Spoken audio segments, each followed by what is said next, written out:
The grim sleeper, the pattern no one wanted to see.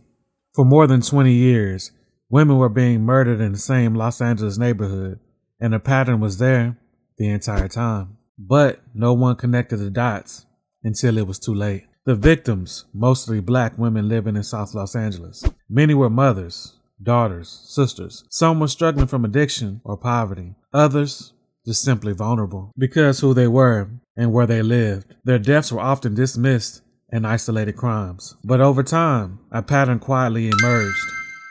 The women were killed in similar ways. Their bodies were found in the same neighborhood, and the murders came in clusters. Then they stopped. Years would pass, no killings. Then suddenly, they would begin again.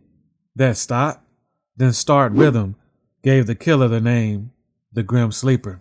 Investigators later determined that the victims were strangled, a method that leaves little evidence and allows a killer to move quietly through a community without drawing attention. The murders began in the mid-1980s, then continued through the 1990s, and then after a long silence, they resumed in the early 2000s. By the time police officially connected the cases, decades had passed. Lonnie Franklin Jr. lived in the same area where the bodies were found.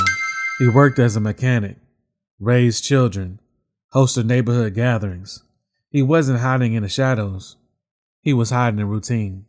Police had DNA early on, but no match. In 2010, investigators used familial DNA for the first time in Los Angeles, tracing the killer through a relative that led them straight to Lonnie Franklin Jr. The Grim Sleeper wasn't invisible. The pattern was there.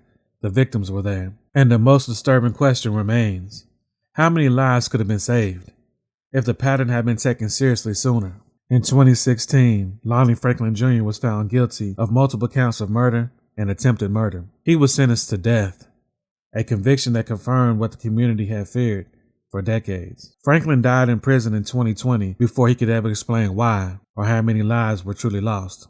The case was closed, but for many families, the questions never were.